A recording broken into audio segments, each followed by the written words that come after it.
All right, so Katie Mack is a journalist and documentary filmmaker and currently the deputy editor at the Bureau of Investigative Journalism.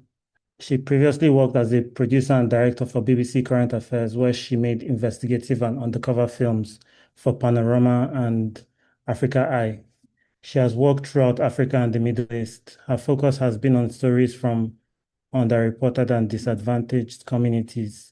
She previously worked as a producer for Al Jazeera English News in Qatar.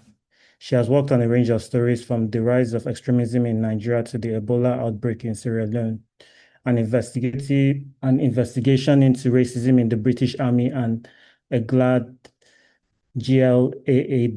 nominated film about the oppression of gender nonconformists in Nigeria. She studied Middle Eastern history and Arabic at Durham University and has degrees in African history, broadcast journalism, and social documentaries. Everybody, please give a virtual clap for Katie. Thank you. Thank you. Thank you so much. Good morning, good afternoon, everybody. And thank you for joining me today. Thank you. I really happy to be here. Thank you. To present this.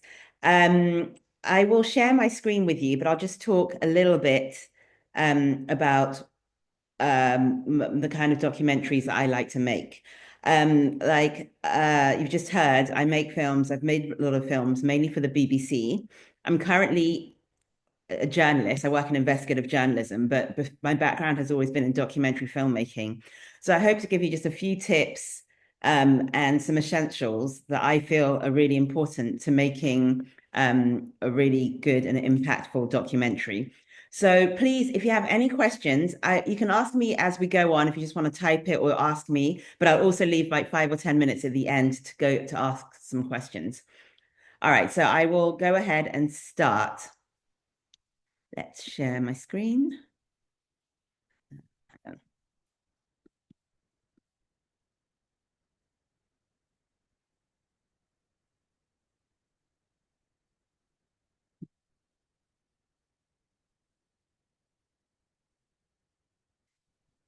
So I hope you guys can see my screen.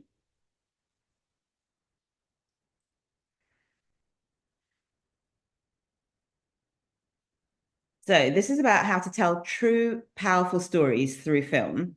You've already heard a little bit about me. I'm currently based in London, but I've lived before in Qatar, in New York. I'm Nigerian, so I'm in Nigeria a lot. The kind of films I like to make are films that involve really strong characters that have something really important to say, and normally characters whose voices you don't normally hear. I do a lot of films in Africa because a lot of Western media, when they do documentaries in Africa, they really misrepresent our experience, or they use people from the West to tell our stories. So I really wanted to tell stories from an African woman with African people, and my crew is normally from Africa as well. So I thought that was really important.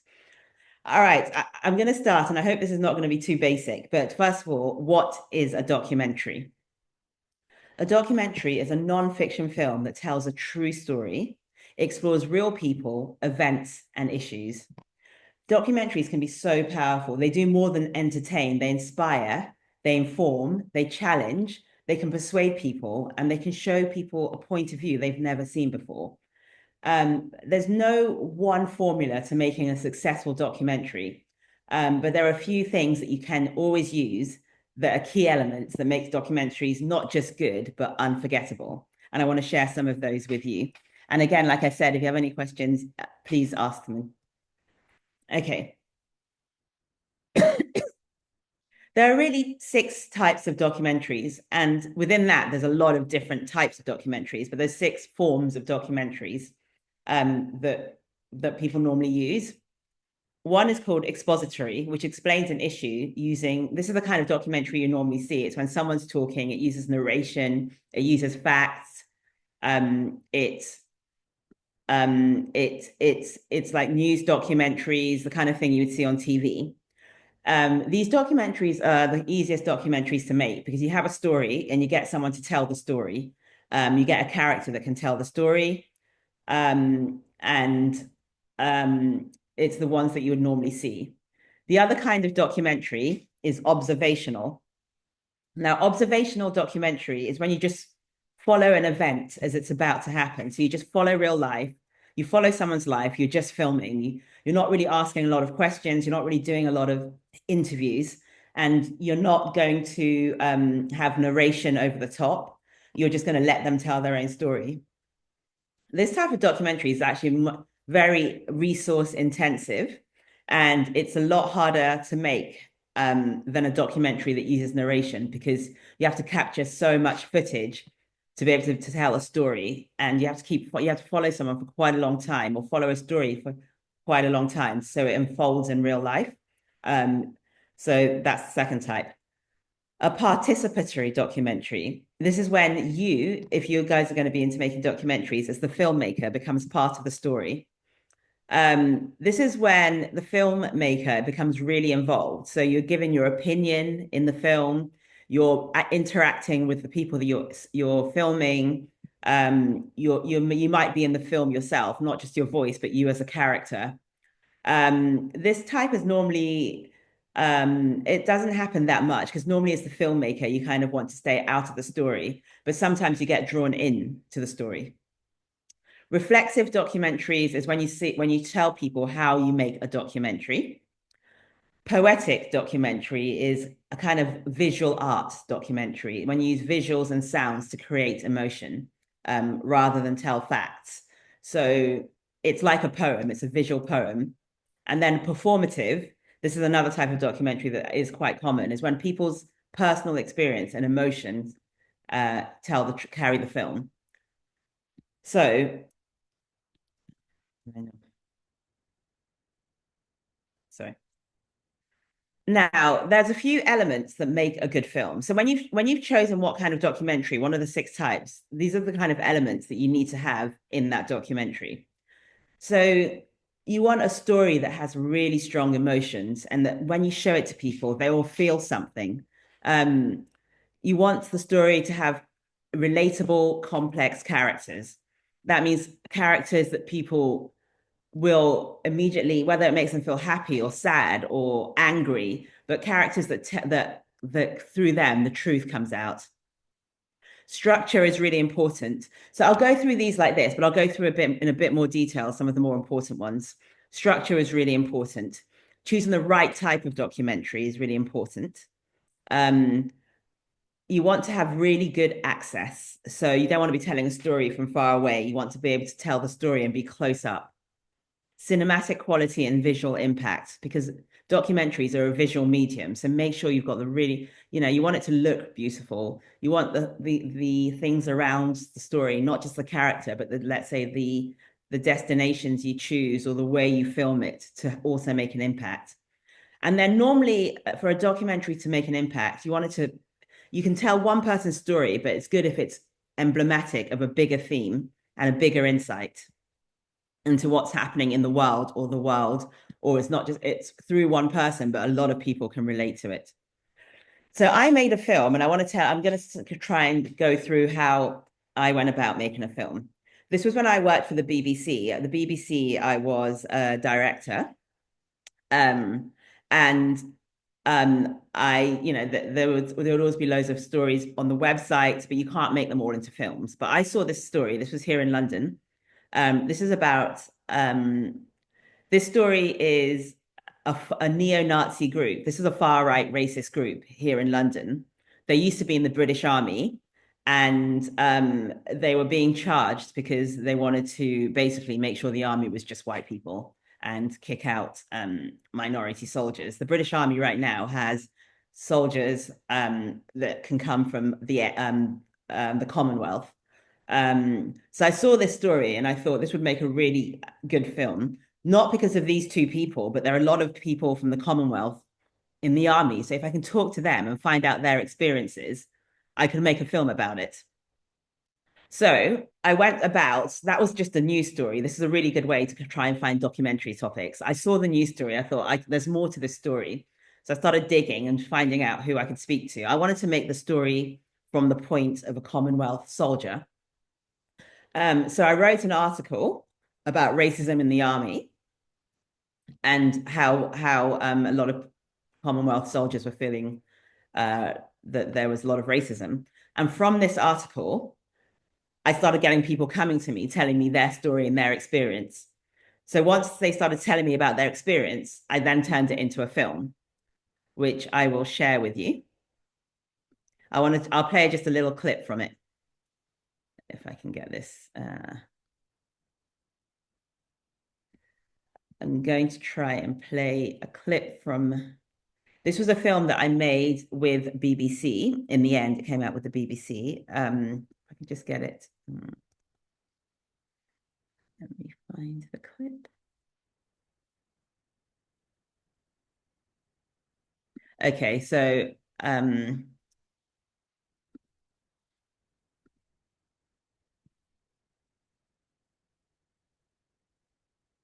please let me know if you can't hear me, if you can't hear the clip.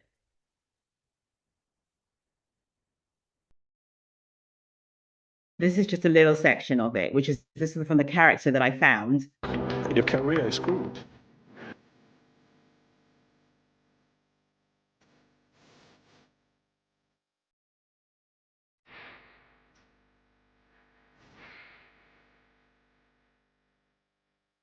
How good a soldier were you? I was named best recruit, so that says it all, isn't it? Really? Yeah. Did you have a nickname? Yeah, Black Dave. I've never called him that. We did have another Dave within the platoon, but he was English and he was white, so... You didn't mind being called Black Dave, but when did it go too far? As I said, I mean, he's a going person. If it's just banter, it's just banter. You know, I'll probably laugh at it 90% of the time. But with the senior, you know, if you say something, you get court-martialed, you get shitty jobs. That's why a lot of people don't want to talk, because you talk, your career is screwed. Particularly from your senior colleagues, the racial slurs that you weren't comfortable with, which you complained about and continued. That certain person was breathing down my neck, whether it's on a Friday night when you're getting ready to disperse. I found myself on continuous duties every Friday, going home really late, called me a black cunt in front of everyone, and no one said nothing. Really? Yeah, you know? I think that was the most part that pushed me to the edge. At last. How did you actually get out of the army in the end? After the incident, I signed a form giving the reason why I wanted to leave, which was racial discrimination. My superiors at the time told me that if I was to change the reason why I wanted to leave, they would guarantee my early release. I just wanted to get out. I was fed up. So I changed my original reason, which was racial discrimination, to a medical reason.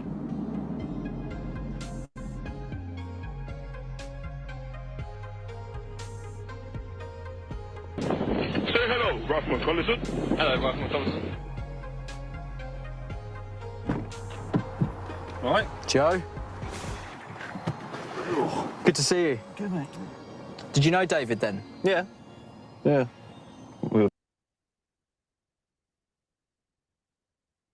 Which was where our battalion was based out there. Okay, out there for the so season, I guess. What kind of soldier was he? sorry, hang on. Made for it. All right, so I just wanted to. That's an example of a really a very news type of documentary, right? This is not a feature documentary. This is a documentary where I found a character from a news story and I turned it in. This was just a 28-minute film and turned it into a film, and we followed 3 different characters to do that. So I guess what I'm trying to say is that a really good place to try and find impactful stories is the news, and then you turn that into something bigger than the news, something bigger than the story than you would just see on a news channel. But I do think if you want something to have impact, if you see it on the news, then you know that it's already in people's minds. All right, I will go on to the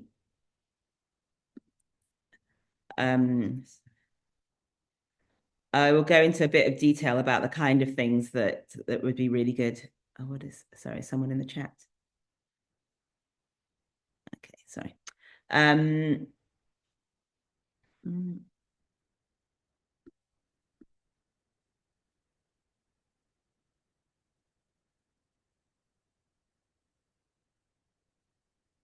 Okay.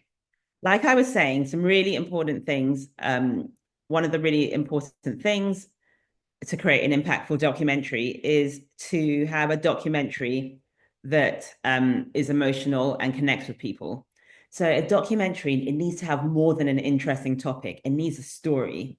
It needs to go have a core, like not just information. Information you can get on news channels or you can read.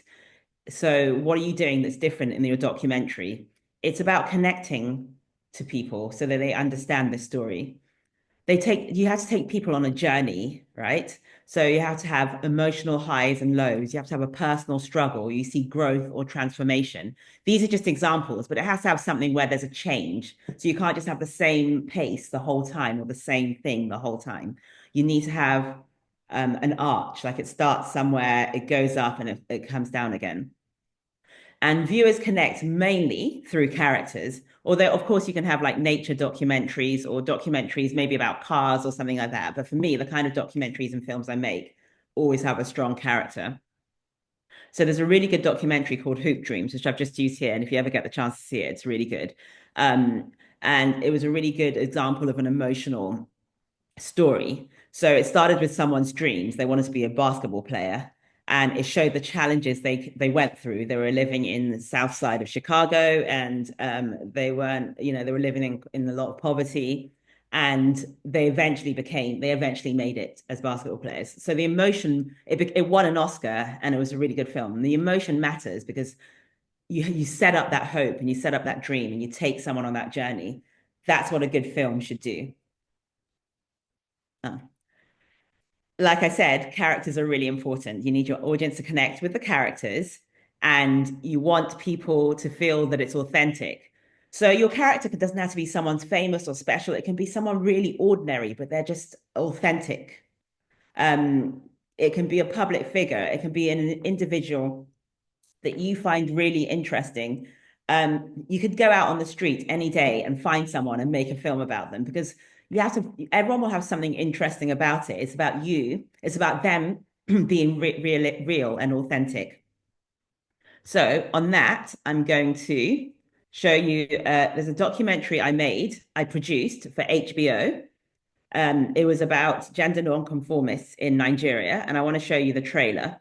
So this documentary, this is why the character is so important. I interviewed so many people, and there were so many different characters that could have shown this film, but I wanted to choose ones that I thought would be interesting, ones that I thought were really passionate, and ones that I thought could come across well on camera, which is really important when you're choosing your characters.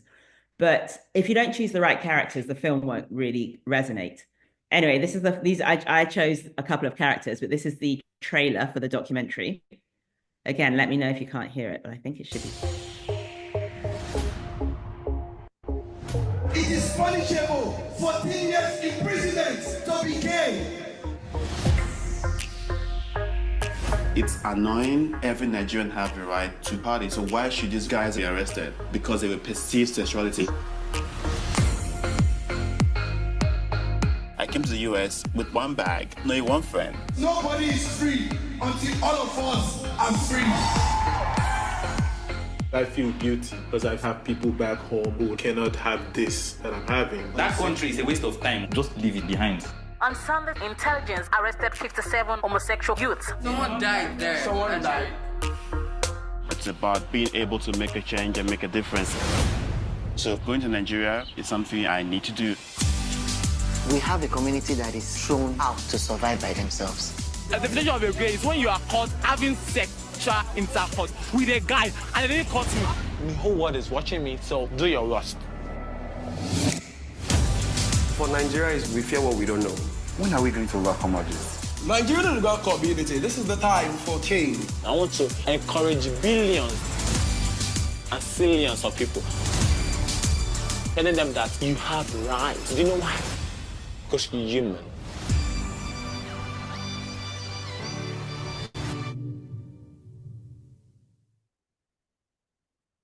Okay, so that was a film I made. That was a film I made with two directors. I produced that film. They were American, and they had wanted to come and make this film. They were also they were two female. I think one of them was half Nigerian, but she'd never been. But one of the most, when they told me the concept of the idea, I was like, how am I going to make this film in Nigeria?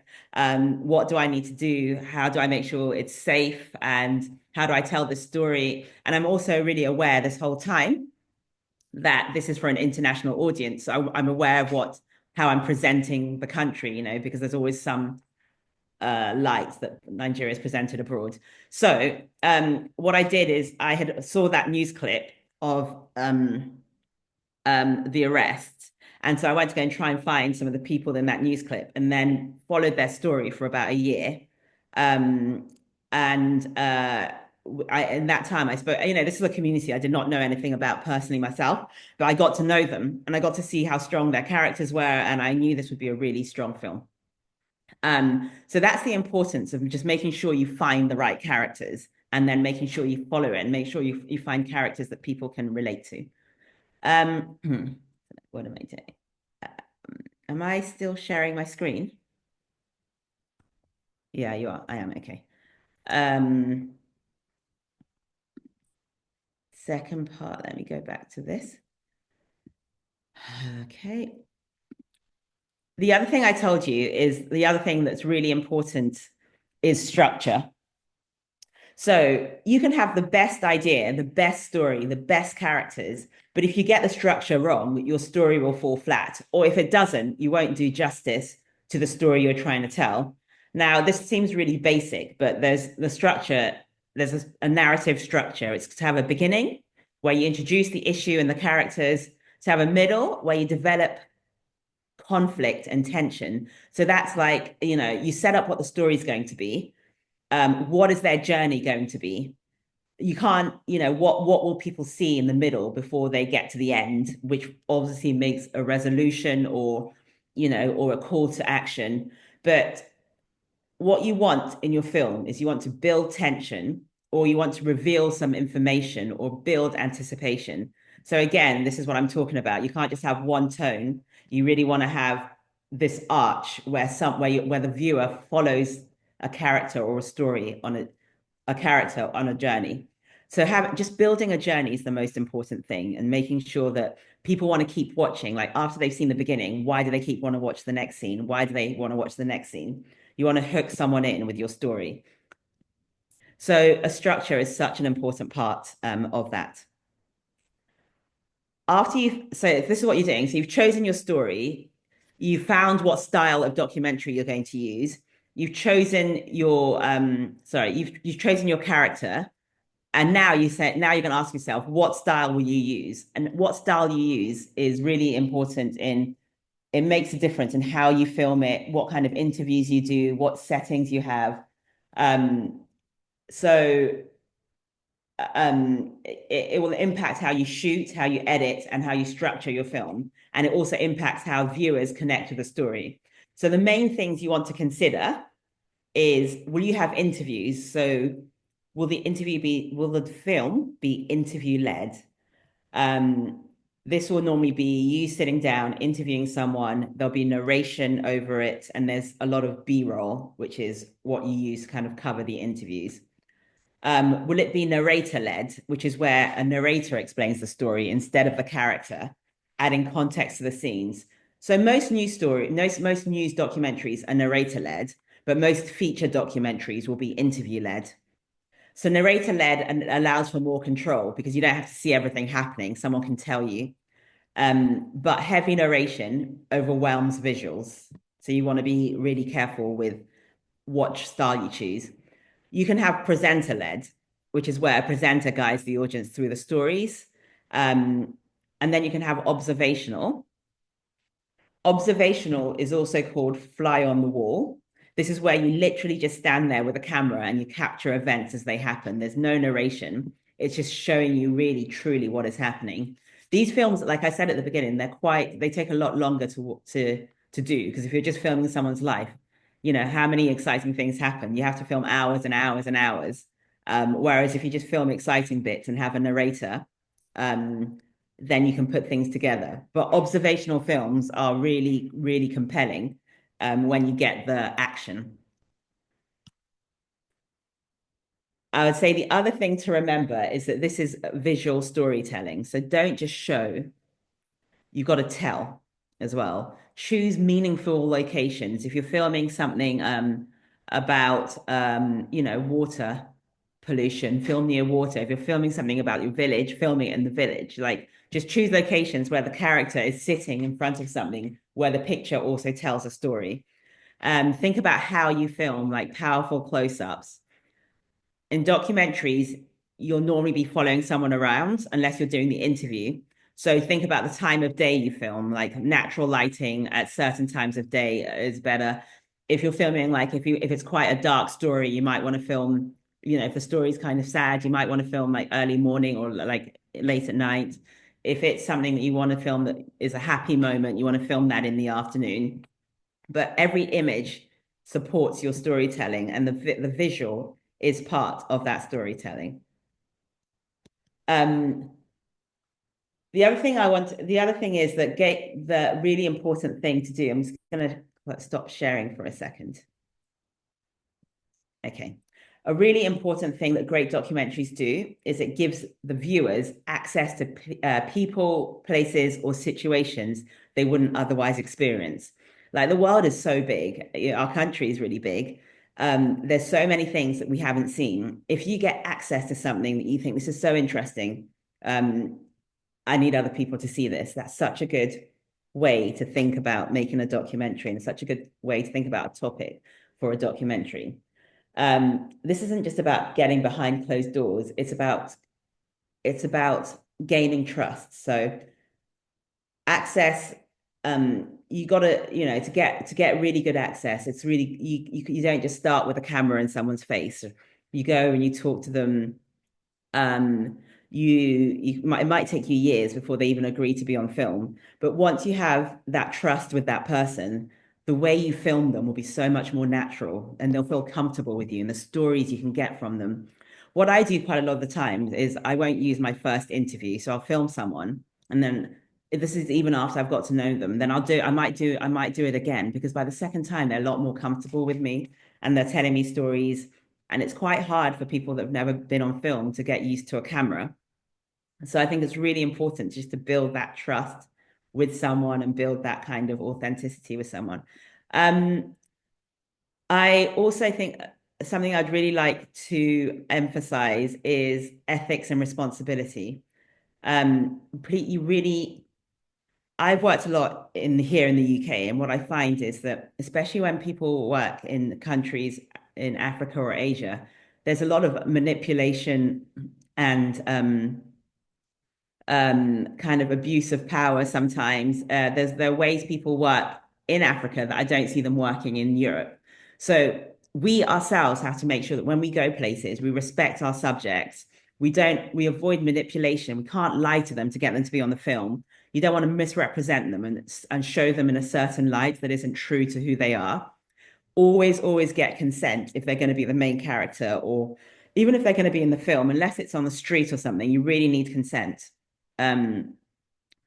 Too many films just film people and they don't really know what they're signing up for. So make sure people know what they're signing up for when you have your film, or if you're going to be making a film.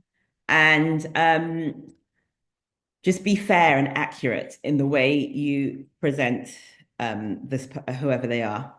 When you get to really know someone and you can, and they can kind of trust you, and they have a really strong, powerful story to tell, you can start thinking about really beautiful visuals that complement that person. So I want to share one more film that I did this was about 10 years ago. I made this film, and it's a really strong first-person film.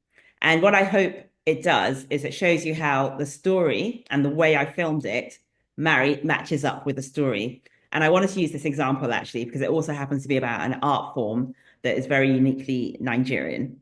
So I'll share this with you. And the reason I think it comes across quite well is because I got to know the person I was filming really well. And I got to know them before I started filming. But they also, to be honest, this person would probably have filmed it even if I didn't know them very well. They have a really strong character and they want to kind of show share their story. So this kind of documentary is called performative. It's where the character leads you through and their emotion leads the story. Okay, I will share this with you.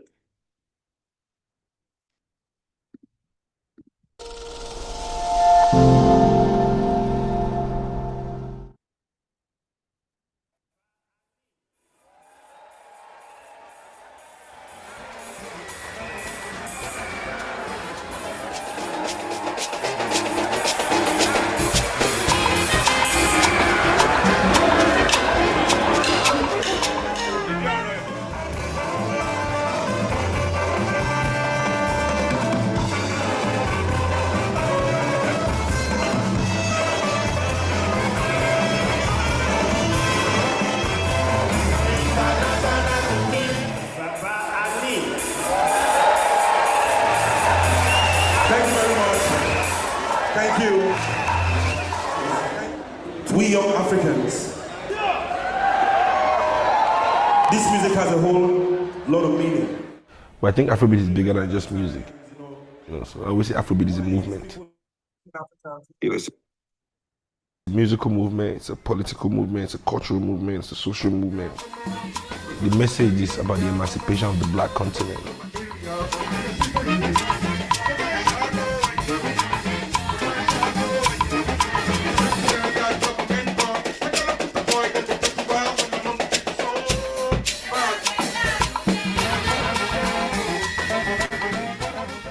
I see it as Black music. That's what I call it.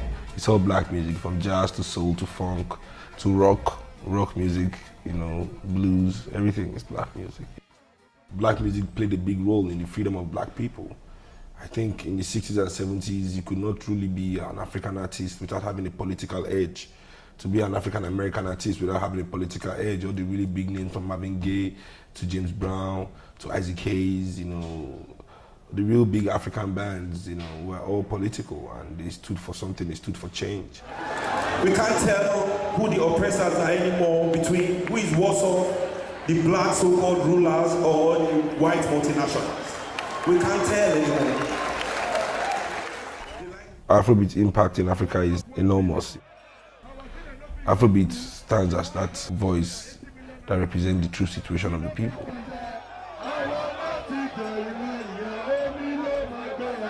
Other people kept quiet, I think that's why Fela has such a revered position in the hearts of the people of Nigeria, because he was able to use his gift to speak for them.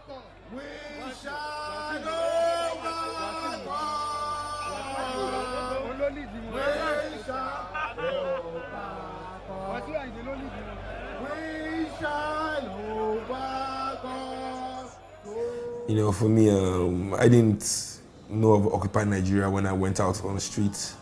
I just knew that something had to be done. Fuel, everybody uses it. Cuts across tribal differences, cuts across religious differences, cuts across class differences. It affects everybody. Before me, I come here today. I don't go for like grave. Call all our ancestors who don't die, we fight for this struggle. Fela, Gani, Beko, everybody they here today. So we not be shame them. We must stand as one and speak against the injustice of our government. You have to understand that in Africa, but people are not really allowed to speak their minds. Freedom is not truly free, as they say. So Afrobeat stands as that, voice that represents the true situation of the people. Afrobeat is created for this purpose. And all over the world, young people are loving the music because it's a form of music where you can actually say what's on your mind.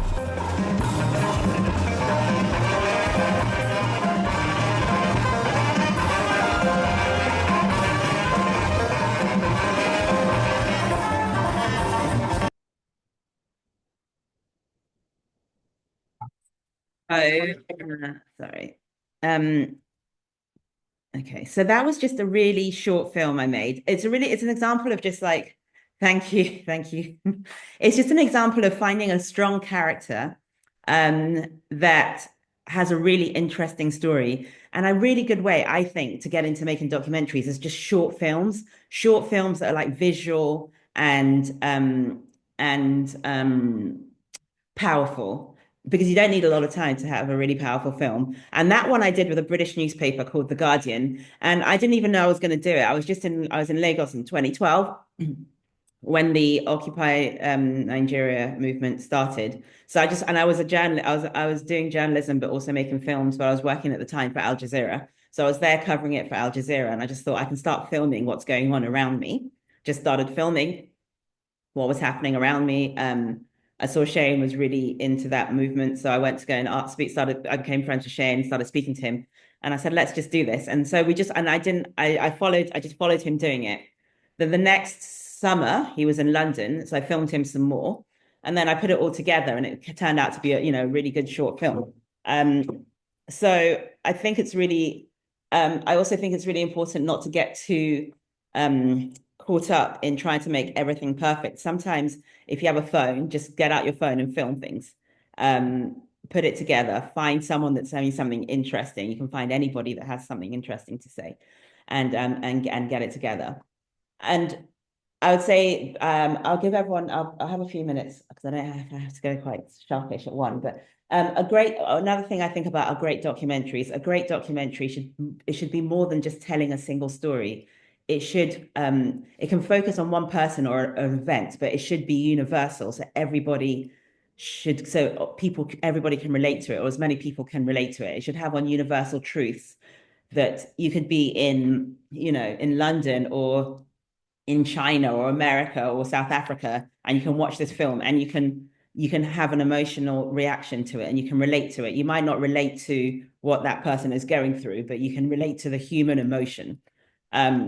So I think just remembering that one person can tell a story that is global, whatever that story is we're all human. And a documentary, in the end of the day, it is about telling human stories, real life human stories. So I will just say, I don't know how many people here, I don't know if people are already making films or if you want to go on to create films. But either way, I say this to myself, just be creative and be brave. And let's go out and make beautiful, impactful films. We can raise awareness. We can spark conversation. We can influence policy and change. We can preserve important stories for our future and our grandchildren's futures. We can give people voices that don't normally have them. And we should also use it to entertain. All of these can be in a format that's entertaining. So I hope that helped. And I don't know, I hope that wasn't, I'm sorry if that was a bit quick. Because of the time, I had to rush it a little bit, but I'm really grateful that you guys could all join me, and I hope everyone learned something. And thank you so much. If anybody has any questions, I'm really happy to answer a couple of questions. So let me know, or if there's anything you want me to explain, I'm happy to explain anything or advice on anything. Let me know. Are we good? No questions? Okay. Well, thank you. Okay, so Katie, Okay, let me ask the question. So let's say we want to make a documentary. How do you go about like pitching it to networks like Al Jazeera and basically getting distribution for your documentary? Yeah. Okay. It's really right now, the climate is really difficult because there's less and less funding for documentaries. So there's two ways you can get There's two ways you can pitch a documentary. If you have a really good idea and you have access, and you can go straight to like Al Jazeera or BBC, and you go to what you want to find is the executive producer. That's who you'll normally pitch it to, or the commissioning editor. You can just find them on LinkedIn and never feel like you're bothering them, because honestly, these people are waiting for a really good idea. Even though it's competitive, if you have a good idea, they'll get it.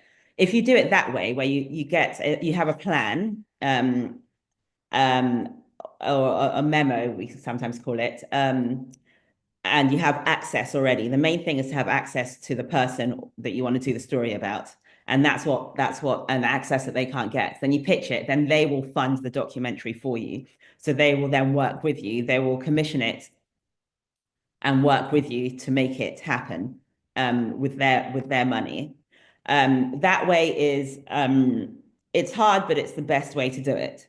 The other way to do it is to make the documentary and then sell it, right? That's a lot harder because you have to come up with the funding yourself, and there's a lot of and you know, you don't know before you spend all that money if there'll be any interest.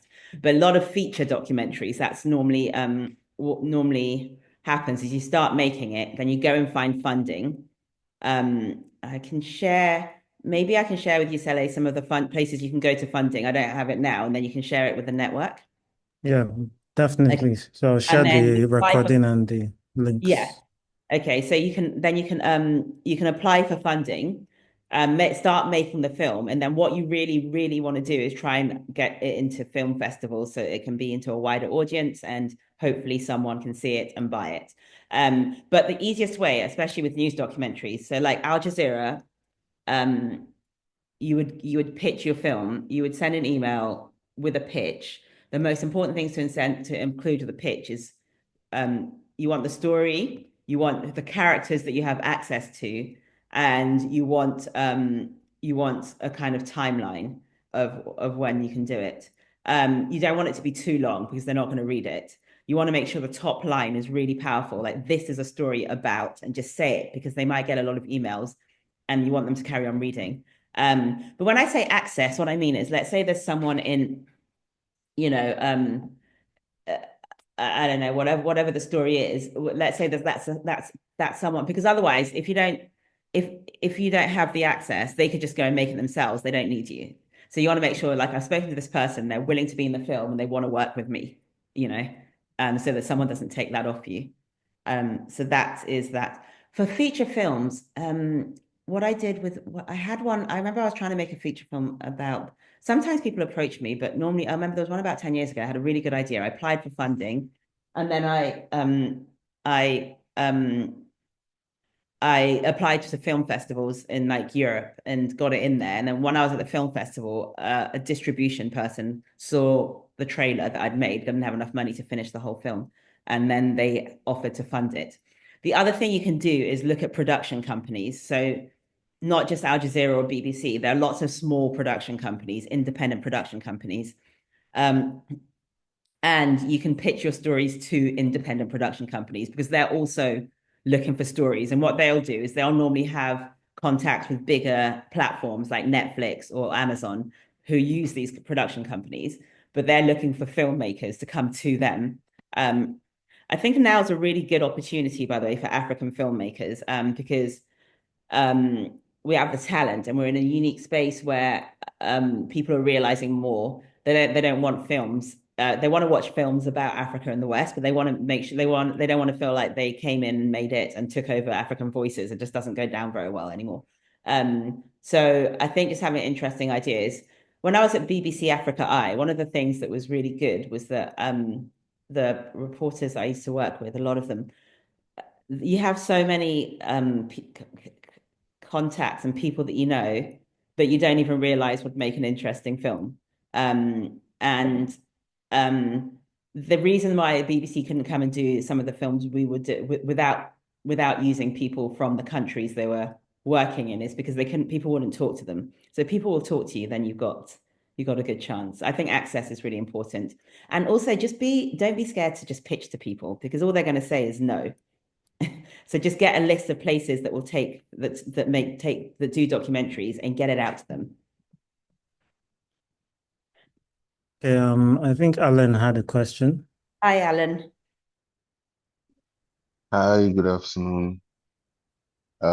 Thank you very much for sharing, not just the documentaries as well, but the text and then structure, on like how your story should go, what you should look out for when you're making a documentary. So I just concluded filming a good portion of a documentary. I think I have like a few interviews left. And one thing I'm kind of struggling with now in the edit, because it was kind of like boom, boom, pow, just come make this documentary. This is a general idea of what it's about. It's basically about transformation, right? So this group of people wanted to undergo a transformation over a period of time. And so now I'm just thinking about the structure, like how to structure the final What edit. kind of transformation? What's the transformation? Culturally, Okay. yeah. So like the group of people, let's say it's a startup, right? Let's use a startup because that's the easiest Okay. example. So like there's a startup and they're like, oh wow, our product is really good, but like before we go play with the big boys, right?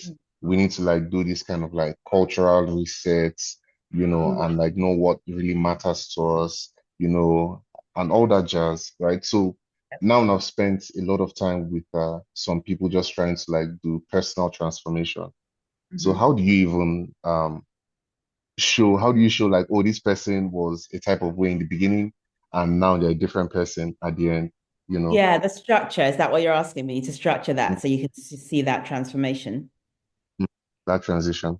Yeah, can I ask how much did you film the transformation or were they talking about it? So is it visual or are they talking about it in like it's happened and they're telling you about it?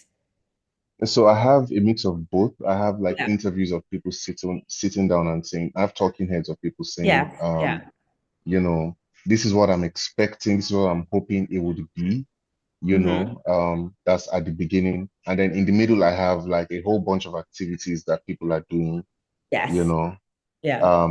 And then at the end, I guess I also have people like at the end saying stuff like, oh, this was really fun. But that is This the was really structure. It seems nice. like you've got it. I mean, that's what I would have suggested that structure is. It feels like it's really hard because I know like in general terms you can say it, but it's like the minor details, like the scenes, like how exactly you place each scene to make it most impactful, right? Because I think the overall structure is what you just said. Because I think I have a lot of fluff, like when you're so saturated with like footage. So I don't even know like, okay, which characters to isolate, I absolutely understand that. It's so difficult. And also you've seen it so much, you're not even sure anymore what the right thing is, who's saying the right thing. I really get that. It's really hard to comment without seeing it, but I think you have the general structure. I always think as well, you go through so many different once you get the general structure, then you're going to go through lots of different iterations or versions. And I think a really good thing to do is have someone else look at it once you've got the basic structure down. But showing transformation I think is quite good because it kind of has its own structure already. The beginning where you're setting out, like I said, you set out their hopes and dreams, what they want, what they think is going to happen. And then the film is like, will it happen? So you show whatever the middle is, the activity happening, and people have something to root for, like, oh, I hope it works, and then like a reflection at the end if it's happened or if it hasn't. I think that's just the structure of any transformation films. I think getting the like little details right is important and getting the order and stuff like that, but it's hard to comment without seeing. But I would say my only advice is to show somebody. And the other thing is that I feel like everyone makers get is you get really caught up with, like you have something that you really like and you don't want to let go of it. And in editing, it's really hard to cut scenes that that you think, oh, that's a really good scene. That's a really good scene. So that's why it's also really good to show someone, because sometimes you need someone to say that's good, but it doesn't fit. Yeah. Because it's really hard to cut scenes. It's like it's your child, and you're like, oh, I'm just going to give this bit. But yeah, I hope it goes well and good luck. Good luck with it. And I can leave my I will leave my contact details in case anyone wants to afterwards. I'm happy to that would be awesome, actually. If it'd be possible to like run it by anyone, to like just get a fresh set of eyes to check out like what we have so far. So that would be amazing. Thank you so much. Yeah, I will do my best to do that. I really want to encourage any kind of creativity in filmmaking in the country. Thank you. Thank you very much. Thank you, Alan. All right, we have another question, which will be our last. Alex, you can ask your question. Yeah, so I wanted to ask like how much scripting goes into creating a documentary. Are you always spontaneously looking for, or do you sometimes create scenarios? Yes. Question. Good question. So it really depends on the type of film you're doing. So let's say I'm doing something for the BBC. There's a lot of scripting. I'm not creating scenarios, but there'll be. So normally what I'll do is I'll film the interviews, the main interviews, which tell the story. I already know what, but let's say I did one on what did I do one? I did one on pensions being stolen by government officials, and we went to go and talk to pensioners, and I knew that I was going to find pensioners, and I knew I was going to talk to government officials, and we did an undercover. So I knew all the elements I'd get. Then when I've got all the elements, I'll start cutting my interviews, and then I'll script around the interviews. So there's a lot of, because it's all narrated, there's a lot of scripting in that. Nothing is created, it's all real, but I shape the story through scripting. Then there's the other type, which is observational. Observational, there really isn't that much. There isn't any that you script it in that you when you have all your footage, you're gonna like write down, you're gonna order the footage, and then you need to probably have like you need to have a script in that so someone can put on music and things like that. But there's no outside scripting. It's all done from whatever's being said already, right? So that's just you just restructure in it. And that without narration, you don't need scripting, right? You're just structuring it, but you'll be rearranging stuff.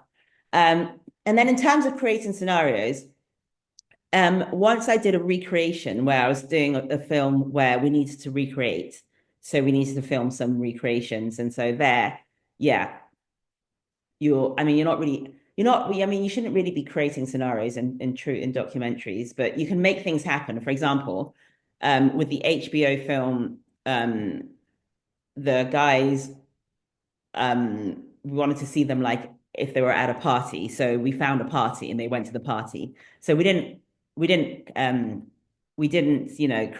make up the party, but we made that scene happen by creating a party they can go to.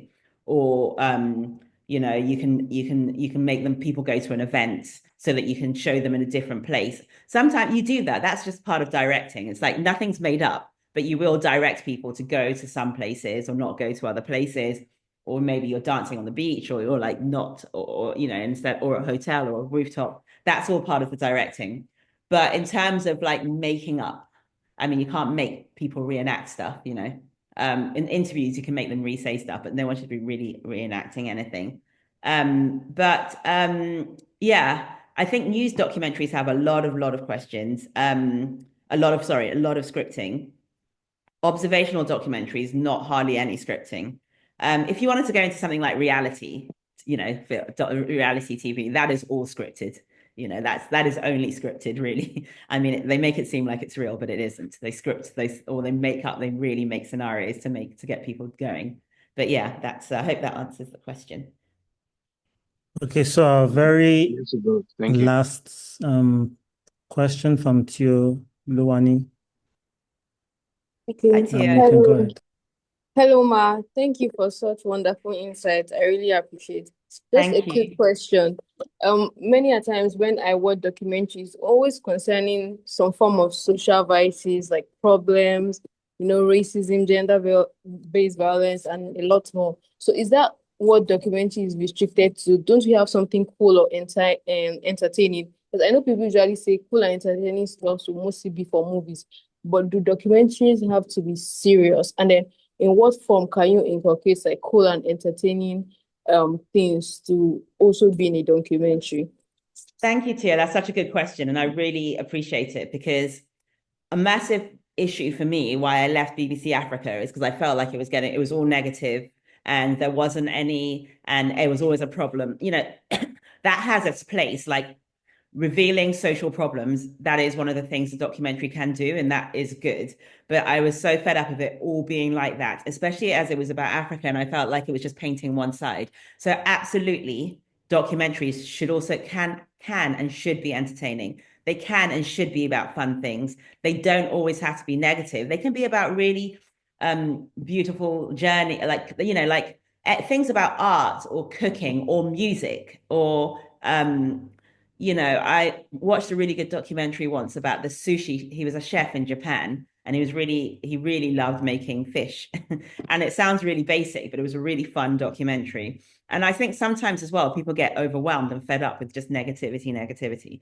So no, I think some documentaries should be entertaining. The thing is that they still have to have a structure. So if you're just doing an entertaining documentary, the thing about things when it's about social issues is that normally it's easier to structure because you set out the problem, someone tries to fix the problem, and at the end it happens or doesn't happen. And so that has, you know, there's some tension and there's drive. It's more like a thriller. It's a lot harder normally with just completely and documentaries where there isn't a problem, because there has to be something so that you can structure it. But it doesn't have to be negative, you know. It could be like you're learning to do something positive, or it could be about fashion and you're following a model as she tries to break into the fashion industry. I saw a really good one about that. You know, I think anything about art is normally a lot more fun than anything about social issues or anything about someone's journey, where the journey is something positive and that doesn't have any kind of negative thing. I think it's really important to have balance. I like to make them about social issues but a lot of documentaries I watch won't necessarily be about social issues. I watch a lot of cooking ones but not just, I don't mean cooking shows, like cooking documentaries. I like a lot of history. I watch loads of history. I think it's really entertaining.